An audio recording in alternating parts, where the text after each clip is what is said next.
નમસ્કાર, મુદ્દાની વાત જોવાની શરૂઆત આપ કરી ચૂક્યા છો। હું છું આપની સાથે વિકાસ મુકવાણા અને હું છું આપની સાથે હેતવી। મુદ્દાની વાતમાં જે વાત કરીશું આ સુરત કોર્પોરેશનના એવા નફ્ફટ અધિકારીઓ વિશે, એમની નાલાયકી વિશે, એમની બેદરકારી વિશે, કારણ કે આ જે ડિમોલિશન કરવામાં આવ્યું છે એનો કોઈ તાળો, કોઈ જવાબ કોર્પોરેશન પાસે તો નથી જ, અને ઉપરથી ચોરી સીના ચોરી એવી પરિસ્થિતિ અહીંયા એટલા માટે જોવા મળી રહી છે કારણ કે 13 દિવસ સુધી અહીંયાના સ્થાનિકો, વિપક્ષ, મીડિયા સાથે સાથે સત્તાધારી પક્ષના ધારાસભ્ય સવાલ પૂછે છે, સામેથી કોઈ જવાબ નથી મળતો ને હવે 13મા દિવસે એમને બ્રહ્મ જ્ઞાન થયું હતું। જી હા, સુરત કોર્પોરેશનના જે એડિશનલ સિટી એન્જિનિયર છે આશીષ નાયક સાહેબ, એ મીડિયાના સવાલનો સીધી રીતે તો સામનો કરી શકતા નથી, પણ એમણે એક વિડીયો રિલીઝ કર્યો 1 મિનિટનો, એ પણ સ્ક્રિપ્ટેડ, સામે સ્ક્રિપ્ટ ચાલતી હતી અને એ નાયક સાહેબ સ્ક્રિપ્ટ વાંચી રહ્યા હતા અને એમણે પછી સ્વીકાર કર્યો કે ભાઈ આમાં સુરત કોર્પોરેશને કંઈ જ ખોટું કર્યું નથી, અમે તો અમારા અધિકાર હેઠળ જ ત્યાં લાઈન દોરી કરવા ગયા હતા અને એક લાઈન વાપરી એવી કે અમે રસ્તો ખુલ્લો કરવા ગયા હતા। સાહેબથી ડિમોલેશનનો શબ્દ પણ ન નીકળ્યો, એમને કહ્યું, ડિમોલેશનની વાત પણ ન કરી, કહ્યું કે અમે રસ્તો ખુલ્લો કરવા ગયા હતા અને પછી એમ કહ્યું કે કોઈ ભૂતિયા ડિમોલેશન નથી અને મીડિયા ભ્રામક વાતો ફેલાવે છે। સાહેબ, એ ભ્રામક તમારા કારણે, ગેરસમજ તમારા કારણે થઈ રહી છે, કારણ કે તમે મીડિયા સમક્ષ નથી આવતા। જ્યારે મેયરને સવાલ પૂછે મૌન ધારણ કરી લે, કમિશનરને 5 જણને સવાલ પૂછે એમણે ચાલતી પકડી હતી, અને એટલા માટે જ જ્યારે એ આશીષ નાયક સાહેબનો વિડીયો આવ્યો, પત્રકારો પહોંચ્યા કોર્પોરેશનની કચેરીએ અને ત્યાં શું થયું ત્યાં પણ જોવા જેવી થઈ હતી કે જ્યાં તમામ અધિકારીઓ, એન્જિનિયર એ ડરના માર્યા ભાગી ગયા, એક રૂમમાં પુરાઈ ગયા, કોન્ફરન્સ રૂમમાં એ બધા એકઠા થઈ ગયા અને પછી એમણે ઢાલ બનાવી પોલીસની મદદ લીધી હતી। જી હા, પત્રકારોના સવાલોથી બચવા પોલીસનો પહેરો લગાવી દેવામાં આવ્યો, એસએમસીના માર્શલ સુરક્ષા કર્મી ત્યાં ઉભા રહી ગયા અને પછી જ્યારે એક પ્રેશર બન્યું કે હવે તો મીડિયા સમક્ષ આવવું જ પડશે, ત્યારે પછી પ્રગટ થયા Surat municipal commissioner M Nagarajan, અને પછી એમણે શું કહ્યું, એમના તરફથી અમને અપેક્ષા હતી કે કદાચ સાહેબ હવે 13મા દિવસે મોં ખોલ્યું છે તો કોઈ સારા જવાબ આપશે, કોઈ સટીક જવાબ આપશે, પણ એમણે શું કહ્યું, તમે વિચારો કે મ્યુનિસિપલ કમિશનર કહી રહ્યા છે કે આ ડિમોલિશન કોણે કર્યું મને પણ ખબર નથી, તપાસમાં બહાર આવશે। એમને પૂછ્યું પત્રકારોએ કે સાહેબ શું નોટિસ આપી હતી, તો કહ્યું કે તપાસનો વિષય છે, 13 દિવસ બાદ પણ કાગળિયા મેચ નથી કરી શકતા અને એવું કહી રહ્યા છે કે આ તપાસનો વિષય છે। આવી સ્થિતિ સુરતની છે। એટલું જ નહીં, હવે પછીના દ્રશ્યો તમે જે જોઈ રહ્યા છો, જ્યારે પત્રકારોએ સવાલોનો મારો ચલાવ્યો, મ્યુનિસિપલ કમિશનર આજે ફરી એકવાર અહીંયાથી ભાગી ગયા અને ચાલુ પ્રેસ કોન્ફરન્સ મૂકી તરત નીકળી ગયા। જો કે પછી પત્રકારોએ, તમામ એન્જિનિયર અને પછી એ અધિકારીઓ મ્યુનિસિપલ કમિશનરને જ્યારે સવાલ પૂછવા માટે આવ્યા, આ પોલીસનું એમણે રક્ષા કવચ લઈ લીધું। એટલું જ નહીં, પત્રકારોને રોકતી વખતે એમની સાથે મારામારી પણ કરી, હાથાપાઈ કરી છે। કેટલાક એવા પત્રકારો કે જેમને જમીન પર સુવડાવી દેવાની, એમની સાથે લાતો મારવામાં આવી એવો પણ દાવો થયો છે।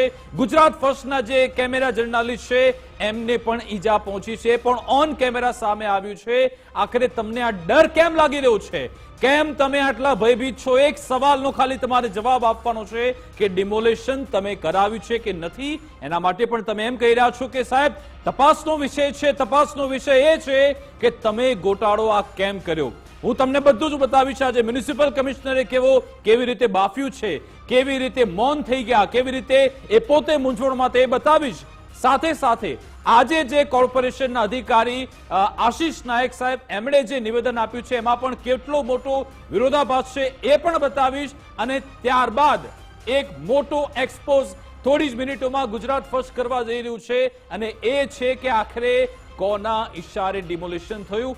થોડી જ મિનિટોમાં તમને એ મોટો ઘટસ્ફોટ અમે બતાવીશું કે આખરે કેવી રીતે લાલિયાવાડી ચાલી, કયા એવા લોકો છે, અને આમાં કથિત રીતે એક પૂર્વ ધારાસભ્યનું હિન્ટ આપી દઉં છું, પૂર્વ ધારાસભ્યનું નામ આવ્યું છે જેમના ઈશારે ડિમોલિશન થયું હોવાનો દાવો છે, એ વિશે વાત કરીશું। પણ પહેલા હેતવી, આપણે જ્યારે મ્યુનિસિપલ કમિશનર આજે અહીંયા આવ્યા હતા, પ્રેસ કોન્ફરન્સ કથિત રીતે થોડા જવાબ આપ્યા, પણ એમાં પણ ગોળ પણ કેવી રીતે પોતે મૂંઝવણોમાં મુકાયા અને લોકોને પણ ગૂંચવવાનો પ્રયત્ન કર્યો, પહેલા એ સાંભળી લે કે શું કહ્યું સુરતના મ્યુનિસિપલ કમિશનર।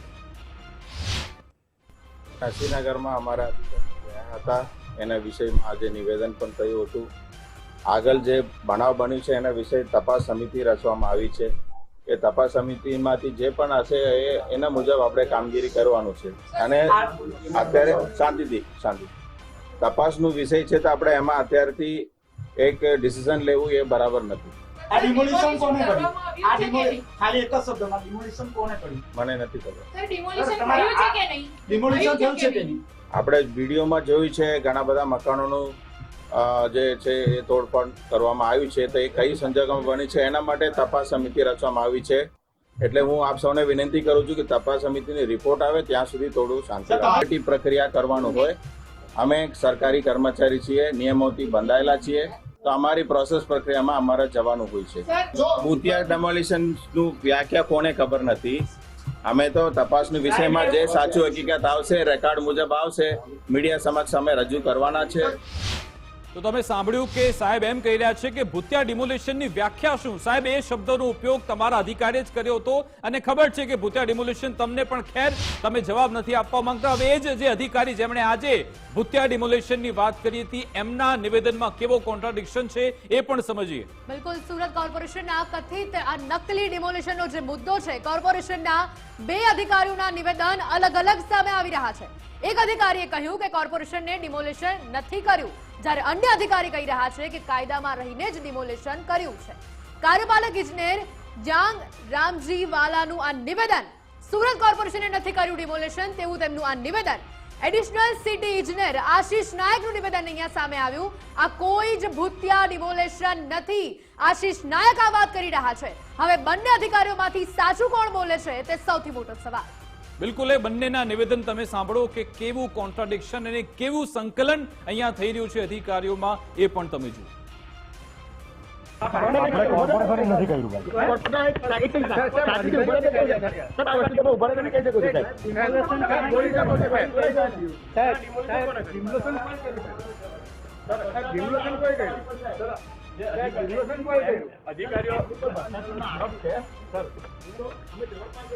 ભાઈ આ રીતે નહીં થશે, તમે લોકો બંધ કરો. ડિમોલિશન આપણે નથી કર્યું. નાસિરનગર તરીકે ઓળખાતા વિસ્તારમાં સુરત મહાનગરપાલિકાની ટીમ તારીખ 30/5/26ના રોજ ડિમાર્કેશન અને રોડ ખુલ્લો કરવાની કાર્યવાહી માટે ગયેલ હતી, જે સુરત મહાનગરપાલિકાના હક સંપૂર્ણપણે કાયદાકીય જોગવાઈ અને પ્રવર્તમાન નિયમ અનુસાર હતું અને આ કામગીરી માટે સુરત મહાનગરપાલિકા સંપૂર્ણપણે અધિકૃત હતું. જે કાર્યવાહી દરમિયાન સામાન્ય સુલે અને શાંતિ જળવાઈ રહે તે માટે પોલીસ વિભાગને રૂટીન જાણ કરીને જરૂરી સહયોગ પણ પ્રાપ્ત કરવામાં આવ્યો હતો. આ કોઈ ભૂતિયા ડિમોલિશન નથી, પરંતુ કાયદાકીય પ્રક્રિયાના ભાગરૂપે થયેલ કાર્યવાહી છે. ડિમોલિશન સંબંધિત તમામ મુદ્દાઓ અંગે નિષ્પક્ષ તપાસ ચાલી રહી છે. આ ઘટનાથી એસએમસીના અધિકારીઓ અને કર્મચારીઓ ઉપર સતત માનસિક દબાણ, જાહેર આક્ષેપો તથા એકતરફી પ્રચારના કારણે પ્રતિકૂળ પરિસ્થિતિનું નિર્માણ થયું છે. આ પરિસ્થિતિના કારણે અમારા કર્મચારીઓ ભારે માનસિક તણાવનો સામનો કરવો પડ્યો છે અને તેઓ આરોગ્યલક્ષી કારણોસર રજા મૂકવા મજબૂર બન્યા છે. બંને અધિકારીઓના નિવેદનો અહીંયા અલગ અલગ સામે આવ્યા. સુરતમાં ભૂતિયા ડિમોલિશન અંગે સૌથી મોટો ખુલાસો અહીંયા થયો છે. ગુજરાત વર્ષની તપાસમાં સામે આવી છે મોટી ચોંકાવનારી વિગત. ભૂતિયા ડિમોલિશનની અંદર ઉછળ્યું છે ભાજપના પૂર્વ ધારાસભ્યનું નામ. ડિમોલિશન કોના ઇશારે થયું તે અંગે ગુજરાત ફર્સ્ટનું એક્સપોઝ. બિલકુલ, આ અત્યાર સુધીની સૌથી મોટી જાણકારી એ છે. સવાલ એ છે કે ડિમોલિશન કોણે કર્યું? તમે જે આ કાર જોઈ રહ્યા છો, આ કારમાં એક્સ એમએલએ એવું લખેલું એક બોર્ડ લાગેલું છે અને વિગત અમને એવી મળી છે કે એક પૂર્વ ધારાસભ્ય છે જેમનું આમાં કનેક્શન છે. કોણ છે? આ છે જનકભાઈ બગદાણા, એમના ભાઈ છે શૈલેષ બગદાણા.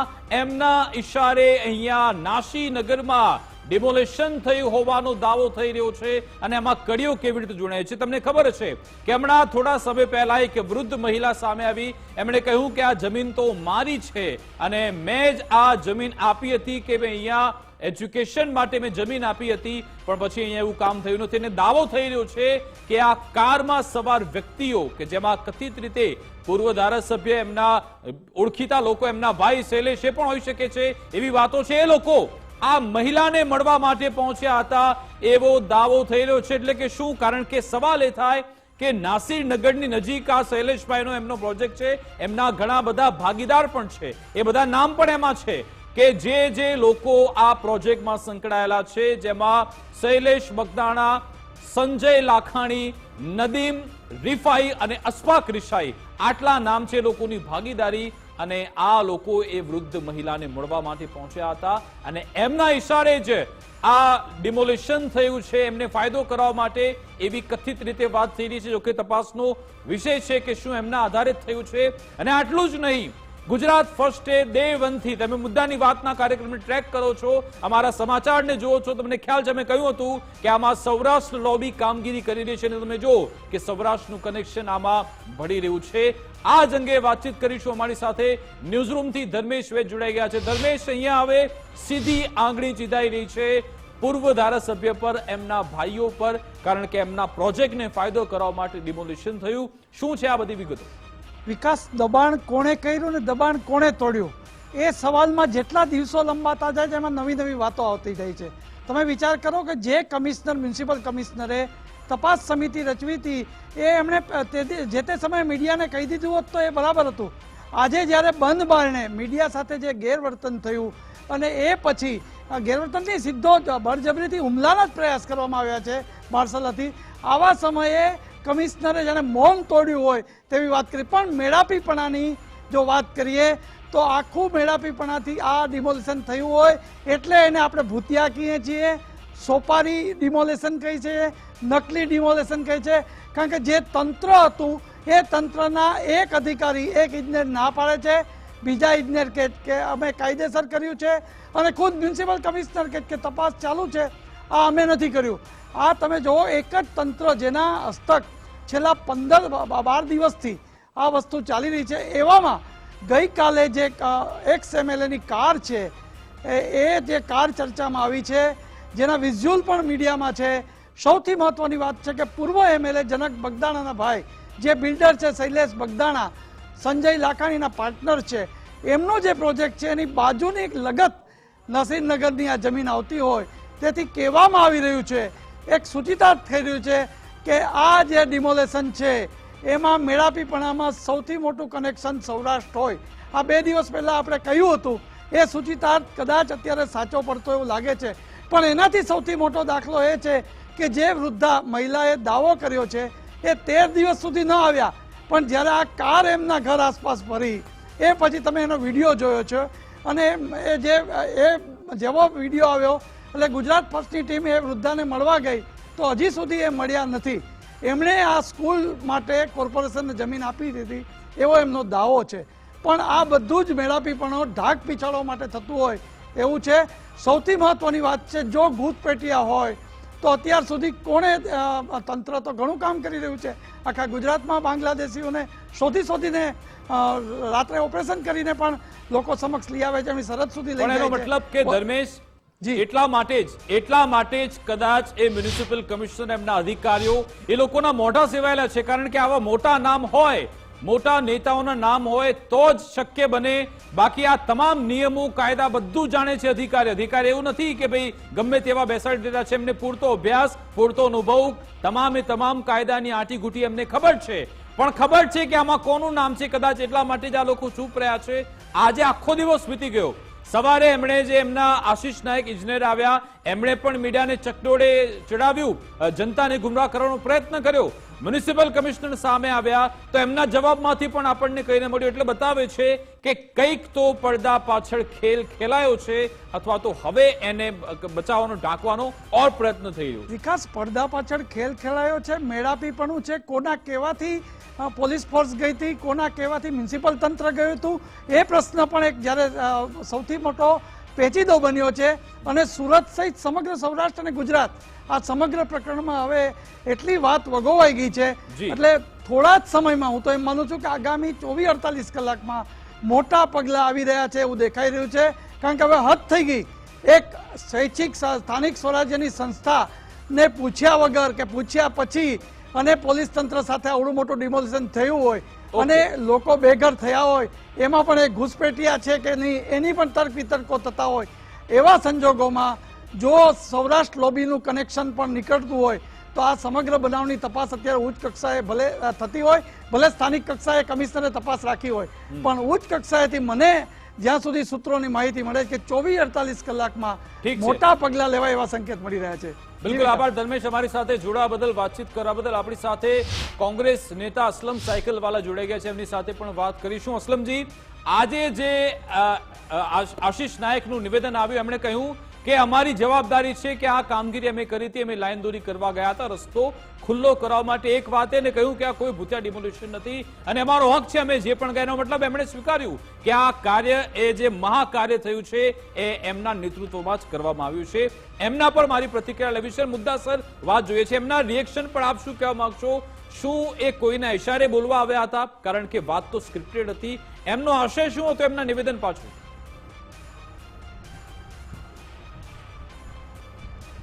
આશીષ નાયક એડિશનલ સિટી ઇજનેર મિકેનિકલ અને ઇલેક્ટ્રિકલ છે, એ સિવિલ એન્જિનિયરથી પ્રથમ વાત તો. ને આજે જે પ્રમાણે એમને વિડીયો બનાવીને પ્રેસ મીડિયાને રિલીઝ કર્યા, સુરત મહાનગરપાલિકાના સોશિયલ મીડિયા. યસ, બોલો.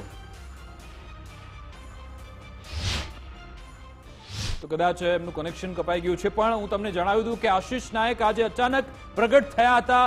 સોશિયલ મીડિયામાં વિડીયો રિલીઝ થયો, એમણે કહ્યું કે ભાઈ જનતામાં ખોટો મેસેજ આપવાનો પ્રયત્ન થઈ રહ્યો છે. સાહેબ, જનતા એટલા માટે ગુમરાહ થઈ, મીડિયા એટલા માટે ગુમરાહ થઈ કારણ કે તમે પ્રગટ થતા નહોતા, અને જ્યારે સામે અધિકારી હતા, સવાલ પૂછવા હતો, તમે કશું બોલતા નહોતા. અસલમજી ફરી એકવાર જોડાઈ ગયા છે. અસલમભાઈ, કન્ટિન્યુ કરો. હું એ જ કહું કે આશીષ નાયક પોતે 29/5 લઈને 7/6/2026 સુધી રજા પર હતા, સુરતની બહાર હતા. આ ડિમોલિશન થયું 30/5/2026 અને 1/6/2026 રોજ. એટલે સત્ય હકીકત એ જાણતા જ નથી, એને ખબર જ નથી. કાં તો આ ષડયંત્રમાં એને પણ સુનિયોજિત ષડયંત્રમાં ભાગ લીધો હશે અને જાણી જોઈને રજા પર ઉતરી ગયા હશે. આ સમયગાળા દરમિયાન કોણ ચાર્જમાં હતો? મહેશ ચાવડા, જે એડિશનલ સિટી ઇજનેર છે, જે મ્યુનિસિપલ કમિશનરે તપાસ કમિટી એનો એક વન ઓફ મેમ્બર છે. ને મેં ગઈકાલે જ્યારે કમિટી ડિક્લેર થઈ, સમિતિ તપાસ કમિટી, ત્યારે જ મેં કહી દીધું હતું કે આ કમિટી માત્ર ઢાંક પીછોડ સિવાય બીજું કંઈ નથી. અને એમના રાજકીય આકાઓના ઇશારે મ્યુનિસિપલ કમિશનરે દબાણમાં કમિટી બનાવી. હવે એમાં મહેશ ચાવડા પોતે જો તપાસ કમિટીના સભ્ય હોય, એમના જ કાર્યકાળમાં, એમની જ જવાબદારીમાં આટલું મોટું ડિમોલ્યુશન થાય, એના સેન્ટ્રલ ઝોનના કાર્યપાલક ઇજનેર, ડેપ્યુટી ઇજનેર, આસિસ્ટન્ટ ઇજનેર, આખા શહેર વિકાસ વિભાગના ટેકનિકલ આસિસ્ટન્ટ સુપરવાઇઝર તે સ્થળ પર હાજર હોય અને એ અજાણ હોય, એ વાત પણ કોઈના ગળે ઉતરતી નથી. એટલે અમે મ્યુનિસિપલ કમિશનરને એ પણ વાંધો લીધો કે આ કમિટી નિષ્પક્ષ અને તટસ્થ તપાસ કઈ રીતે કરે, કે જેમાં વન ઓફ જે મેમ્બર છે એ પોતે એના ઝોનના ચાર્જમાં હતા અને એના કાર્યકાળમાં એના બિલકુલ. એટલે કે અસલમજી, એ જે નિવેદન આશીષ નાયકે આપ્યું બનાવ બન્યો છે, એનો જ પાછો છેદ મ્યુનિસિપલ કમિશનર પોતે ઉડાડતા જોવા મળ્યા. જ્યારે જે રીતે મીડિયા સમક્ષ આવ્યા, એમણે કહ્યું કે પત્રકારોએ પૂછ્યું કે આશીષ નાયક જે બોલી રહ્યા છે શું સાચું છે કે ખોટું, તો મ્યુનિસિપલ કમિશનર સાહેબ એમ કહ્યું તો એમનો મૌલિક અધિકાર છે, તમે જેમ બોલી રહ્યા છો બોલી શકે છે. સાહેબ, મૌલિક અધિકારની વાત નથી આવતી, તમારે આમાં સાચી માહિતી સામે આપવાની હોય છે. ખેર, પણ હવે બીજી વાત એ આવી છે કે ગુજરાત ફર્સ્ટને સૂત્રો તરફથી, અસલમજી, ગુજરાત ફર્સ્ટને સૂત્રો તરફથી વિગત મળી છે કે આમાં પૂર્વ ધારાસભ્ય એમનું નામ સામે આવ્યું છે, જનક બગદાણા, એમના ભાઈ શૈલેષ બગદાણા, એમના ઇશારે ડિમોલેશન થયું છે. આપના સુધી શું વિગતો પહોંચી છે? શું એવી સ્થિતિ છે એ લોકો આમાં સંડોવાયેલા છે, ખરા એમનું નામ ઉછળ્યું છે આમાં? બિલકુલ. આ નાસિરનગરની જે બાજુના સર્વે નંબરના પ્લોટો છે, સમગ્ર જે જગ્યા છે પારસી સમાજની છે, અને એમને શૈલેષભાઈ કાછડિયા ઉર્ફ શૈલેષભાઈ બગદાણા નામે જાણીતા કોઈ વ્યક્તિ છે, અને એક છે સંજયભાઈ લાખાણી, એમને આ જગ્યા વેચાણથી લીધી, રેરામાં મંજૂર કરી, અડધી જગ્યા પર એ લોકોનો પ્લાન પાસ કરીને કામ કરી રહ્યા છે. બાકીના જે સર્વે નંબરોની જગ્યા છે એમાં એ લોકો કોઈ પ્રકારનો પ્લાન મંજૂર કર્યો નથી. એટલે સુરત મહાનગરપાલિકાના સેન્ટ્રલ ઝોન એ લોકોને 30/5 રોજ નોટિસ પણ પાઠવી છે. એ બાબતની એ વેપારી છે અને વેપાર કરવાનો અધિકાર છે, બનાવે, એમાં આપણને કોઈ વાંધો નથી. પરંતુ એ જે પ્રમાણે મનપા તંત્રને, પોલીસને હાથો બનાવીને આ જે ગરીબ શ્રમિકો પર અત્યાચાર કર્યો, જે પ્રમાણે એને ડિમોલિશનની કાર્યવાહી કરાવી, આપણને વાંધો એની સામે છે. અને એ પદ્ધતિ કોઈ પણ દિવસ સુરત શહેરમાં નહીં, ગુજરાતમાં સ્વીકાર્ય નહીં બને. ગુંડાગર્દી તો નહીં જ બને, અને પણ પોલીસ તંત્ર ગુંડાગર્દી પર ઉતરી આવે, મનપા તંત્ર ગુંડાગર્દી પર આવે, એ કાથી યોગ્ય કહેવાય. અને મનપાએ તો હદ વટાવી, આજે મીડિયા મિત્રો પણ એને ગુંડાગર્દી બસ એ ત્રીજા તબક્કામાં એના પર જ આવી રહ્યો હતો. અસલમભાઈ, આપણે જે ગુંડાગીરી અને જે આ લોકોની દબંગાઈ, દાદાગીરીની વાત કરી રહ્યા હતા ને, એ આજે લાઈવ બધા આખા ગુજરાતે જોયું કે પત્રકારો ફક્ત સવાલ પૂછી રહ્યા હતા, ના એમની જોડે કોઈ હથિયાર હતા, ના એમની જોડે કોઈ પૈસા માંગી રહ્યા હતા, એ ફક્ત સવાલ પૂછી રહ્યા હતા. છતાં પણ તમામ મીડિયા કર્મીઓ સાથે ગેરવર્તણૂક થઈ છે, કેટલાક લોકોની સાથે મારામારી થઈ, અને એક મહાશય તમે જે સ્ક્રીનમાં જોઈ રહ્યા છો જે સર્કલ, એ મહાશય તો દંડો ઉગામી રહ્યા છે, બસ તૈયારીમાં જ હતા. સીધી રીતે જાહેર જનતાની વચ્ચે મીડિયાને આવી રીતે દંડો ઉગામતા હોય તો જાહેર જનતાની આ લોકો શું હાલત કરતા હશે બંધ કેમેરાની સામે, કેમેરો ન હોય ત્યારે?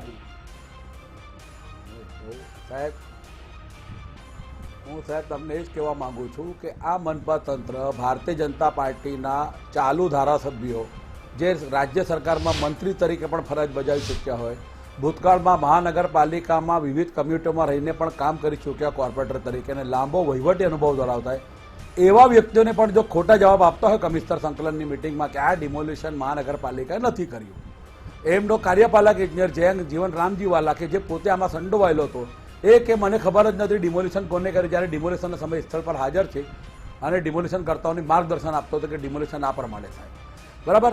એના પછી કમિશનરે પણ અટેન્ડ ચાલુ રાખ્યું કે આ ડિમોલિશન અમે નથી કર્યું. આજે એ જ એડિશનલ સિટી એન્જિનિયર એ જ વિભાગનો એમ કે આ જે કામ થયું છે સરકારના અમારા કોર્પોરેશનના કાયદા પ્રમાણે કરવામાં આવ્યું છે અને વિકાસ માટે કરવામાં આવ્યું છે, અને આ ડિમોલિશન ભૂતિયા ડિમોલિશન નથી એવું સ્વીકારતો હોય તો એક તરફ તમે ના પાડો, એક તરફ હા પાડો. અને એ જ બાબત લઈને મ્યુનિસિપલ કમિશનરને મળવા માટે મીડિયા મિત્રો ગયા હતા અને મીડિયા મિત્રોથી મ્યુનિસિપલ કમિશનર પલાયનવાદની નીતિ અપનાવતા હતા, એમને ફેસ નહીં કરી શકતા હતા. અરે તમે સાચા હોય તો જવાબ તો આપો. એને મીડિયા મિત્રો આવ્યા હતા, કોઈ ગુંડા તત્વો કે માફિયાગીરી કરવા માટેના કોઈ ગેંગ થોડી આવી હતી. તમને શાંતિથી પ્રશ્ન પૂછતે, તમારે એનો જવાબ આપવાનો હતો. પરંતુ મ્યુનિસિપલ કમિશનર એમ નાગરાજન પણ સાવ અંધારામાં છે, કાં તો એની નીચે લશ્કર ક્યાં દોડે છે સૈનિકને ખબર નથી, એવી સ્થિતિમાં અત્યારે મનપાનું તંત્ર ચાલી રહ્યું છે. મનપા તંત્રનો જો મ્યુનિસિપલ કમિશનર એમ કે ભાઈ મારી પાસે માહિતી પૂર્ણ નથી આવી, આજે 13મો દિવસ છે, 13 દિવસ છતાં જો મ્યુનિસિપલ કમિશનર કક્ષાના વ્યક્તિને માહિતી ન હોય કે એમાં કોણ કોણ સંડોળ કે સત્ય હકીકત શું છે, અને એક જ રટણ કરે તપાસ કમિટી બનાવી, એ તપાસ કમિટી નથી, એ ઢાંક પીછોડો કમિટી બનાવી છે તમે. અને તપાસ કમિટી તો અગાઉ સુરત મહાનગરપાલિકાએ ઘણી બનાવી, પહેલા ગોસાડ આવાસ માટે પણ આવી ગેરરીતિઓ થઈ હતી, એના માટે તપાસ કમિટી બની, એનો કોઈ દિવસ રિપોર્ટ જાહેર નથી થયો. વેદવાડ બેસ્તારની અંદર આવાસ બનાવવામાં કરોડો રૂપિયાની કટકી થઈ હતી, એના માટે તપાસ કમિટી બની, એનો રિપોર્ટ ક્યારે ડિક્લેર નહીં થયો. કતારગામ ઝોનમાં ગેરકાયદેસર બાંધકામોનો ઇસ્યુ હતો, એના માટે તપાસ કમિટી બની, એનો ક્યારે ડિક્લેર. જે તપાસ કમિટી બને એનો રિપોર્ટ કોઈ દિવસ આ મનપાના ઇતિહાસમાં જાહેર નથી થયો. અને આ તપાસ કમિટી માત્ર ઘરના ભૂવા અને ઘરના દાખલા જેવી છે. આપણે તો અપેક્ષા જે કમિટીની અંદર મહેશભાઈ ચાવડા જેવો એડિશનલ સિટી ઇજનેર જે પોતે ઝોનલ ચીફ તરીકે હાજર હોય, એના કાર્યકાળમાં આ બનાવ બન્યો હોય, એ હવે તપાસ કઈ રીતે નિષ્પક્ષ રીતે કરી શકે. જે અધિકારીઓ છે સુજલ પ્રજાપતિ, જયંત જીવન રામજીવાલા, પેલા આસિસ્ટન્ટ ઇજનેર ડેપ્યુટી ઇજનેર અર્પણ પરમાર, આસિસ્ટન્ટ નરેશ ગલચર, મોની ગઢિયા, જેનિસ પટેલ, ઋષિકેશ પટેલ, આ લોકોને પ્રથમ તો એમની પ્રાથમિકતા હાજરી છે અને એ હાજરી પ્રમાણે સસ્પેન્ડ કરવા જોઈતા હતા કે એમાં એસએમસી ના કર્મચારીઓ અને પોલીસ કર્મીઓ બધા ત્યાં ઉપસ્થિત હતા. હવે કોના કહેવાથી થયું ખબર નથી, પણ એમણે જે આજે આશીષ નાયકે જે કહ્યું ને કે ભાઈ અમારા જે અધિકારી છે બિચારા માયુસ થઈ ગયા છે, ડિપ્રેશનમાં આવી ગયા છે, એટલે બિચારા બાપડા રજા પર ઉતરી ગયા. એમને દેખાતું નથી કે આજે 100 પરિવારો રસ્તા પર ઊંઘી રહ્યા છે, ખાવા પીવાના એમને ફાંફા છે, એ કેવા ડિપ્રેશનમાં ગયા છે તમારી આ કરતૂતને કારણે, એ એમને દેખાતું નથી. પણ એ કેવી રીતે ઢાંક પીછોડો, સામે બાજુ ચોમાસું આવી રહ્યું છે અને અધિકારી એક બાદ એક રજા પર ઉતરી રહ્યા છે, કોઈ સંકલન અહીંયા કોઈ જોવા નથી મળતું. ઉપરથી એવી લીપાપોતી થઈ રહી છે, કોઈ જવાબ જ નથી. પણ તો મારે હવે આમાં અસલમજી આમાં કન્ક્લુઝન શું દેખાઈ રહ્યું છે, સત્ય ક્યારે બહાર આવશે? કારણ કે જ્યાં સુધી કોર્ટનો દરવાજો ખખડાવવામાં નહીં આવે, મને લાગતું નથી કે આમાં જ્યાં સુધી કોર્ટનો આદેશ નહીં આવે ત્યાં સુધી આ તંત્ર હલે અથવા તો એમને કોઈ અસર થાય એટલી જાડી ચામડી છે. કાયદાકીય શું આમાં રસ્તો અપનાવવામાં આવી રહ્યો છે ખરા આખા કિસ્સામાં? બિલકુલ. જો વિકાસભાઈ, આ આખો નાસીનગરનો મુદ્દો, હું તો મીડિયા મિત્રોનો આભારી છું અને ખાસ કરીને ગુજરાત પાસે પણ આને બિલકુલ વાચા આપી, લોકોને ન્યાયની વાત, લોકોની સાથે જે અન્યાય થયો એને બિલકુલ વાચા આપી અને સતત એ મુદ્દા પર આક્રમક રીતે ચાલતા રહે. જે સત્ય હકીકત હતી, જે દેખાતો હતો એ જ બતાવવામાં આવ્યું. કોઈ મેનેજ કરીને કોઈ વસ્તુ નહીં બતાવે, જે નેચરલ હતી, જે દેખાય કે આ ખોટું થયું છે, અને મીડિયા મિત્રો સહકાર થયો અને આટલી વાત સમગ્ર ગુજરાતમાં ચર્ચાના કેન્દ્રમાં આવી. અમે અમારા જે કોર્પોરેટર છે સ્થાનિક હર્ષદભાઈ જરીવાલા અને સ્થાનિક એવા 5 અસરગ્રસ્ત પરિવારોને લઈને હાઈકોર્ટની પૂર્ણ તૈયારી કરી દીધી છે. એટલે લગભગ કાલે કે બહુ તો સોમવારે, કારણ કે શનિ રવિ કદાચ રજા આવે, કાલે શુક્રવાર છે, તો સોમવારે આ નામદાર હાઈકોર્ટમાં અમારી અરજી દાખલ પણ થઈ જશે. અને અમને એટલો વિશ્વાસ છે કે આ લંપટ, બેશરમ, નફ્ફટ, અમાનવીય અત્યાચાર કરનારી સરકારને, કે સંવેદનશીલ કહેવાતી, માત્ર સંવેદનશીલ કહેવાતી સરકારને કોઈ સંવેદના ના જાગી, કોઈ એક્શન એને આજે 13 દિવસ થઈ ગયા છતાં ન લીધી. પરંતુ નામદાર હાઈકોર્ટ પર અમને પૂર્ણ વિશ્વાસ છે કે કોર્ટને જ્યારે દ્વાર ખખડાવવામાં આવશે એના ચરણમાં જઈશું તો ચોક્કસપણે આ ગરીબ શ્રમિકોને પણ ન્યાય મળશે. અને જે જવાબદાર માફિયાગીરી કરનાર અધિકારીઓ હતા, ચાહે મનપાના અધિકારીઓ હોય કે પોલીસ વિભાગના હોય, એસઓજીના જે ડીસીપી છે, રાજદીપસિંહ નકુમ હોય કે એની સમગ્ર ટીમ હોય, એ બધાને એની જવાબદારી ઉપાડવી પડશે. અને એ કરેલા કર્મોનું પાપ, જે કરેલા કર્મો છે, જે એમનું પાપ છે, એમને ચોક્કસપણે સજા મળશે, એટલો મને વિશ્વાસ છે. બિલકુલ આભાર અસલમજી, અમારી સાથે જોડવા બદલ, વાતચીત કરવા બદલ. તો તમે જોયું કે કેવી આ લોકોની નફટાઈ છે. મીડિયા કર્મી પર આજે એમણે હાથ ઉગામ્યો છે, એમની સાથે મારામારી કરી. જનતાના સવાલ પૂછવામાં આવે તો આ લોકો કોઈ જવાબ નથી આપતા અને 13 દિવસ બાદ પણ તપાસનું ફક્ત અને ફક્ત નાટક કરી રહ્યા છે. અને હવે મને વિગત મળી છે કે આવતીકાલે ડિસ્ટ્રિક્ટ કોર્ટમાં એક અરજી પણ થવાની છે ને ત્યાં નામદાર કોર્ટને એ અરજી લગાવવામાં આવશે. જોઈશું કોર્ટ આમાં શું વલણ અપનાવે છે. અને દાવો એ પણ થઈ રહ્યો છે કે વધુ કેટલાક એક્સક્લુઝિવ પુરાવા હવે સામે લાવવામાં આવશે. અને એ છે કે જે 2 આર્કિટેક્ટ કે જે એસએમસી માટે પણ કામ કરે છે, સાથે સાથે આ કથિત રીતે બિલ્ડર માટે પણ કામ કરે છે, એને પણ ટૂંક સમયમાં આ લોકો સામે લાવશે એવી વિગત મળી છે. તમામ બાબત ટ્રેક કરતા રહીશું. પણ એક વાત આમાં છે કે આખા મૂળમાં જે લોકોને અન્યાય થયો છે એમને ન્યાય કાર્ય મળશે. જે લોકોના આશયાના ચિંતા છે, શું એમને શેલ્ટર હોમ મળશે કે કેમ? અને જે ચૂપકીદી સેવવામાં આવી છે ને, આટલી બૂમો પડી રહી છે, મીડિયા સવાલ ઉઠાવે છે, સત્તાધારી પક્ષ અવાજ ઉઠાવે છે, વિપક્ષ પૂછે છે, જનતા પૂછી રહી છે, પણ જે અક્કડ મૌન સેવવામાં આવી રહ્યું છે ને સાહેબ, આ મૌન તમારે તોડવું પડશે, કારણ કે આ ન્યાયની વાત છે. આવી જ રીતે અમે આ મુદ્દાને, આવી જ રીતે જનતાના પ્રશ્નોને વાચા આપતા રહીશું. અમારી વિશેષ રજૂઆત અંતર્ગત બસ આટલું જ. આપ જોતા રહો ગુજરાત ફર્સ્ટ ન્યૂઝ. નમસ્કાર.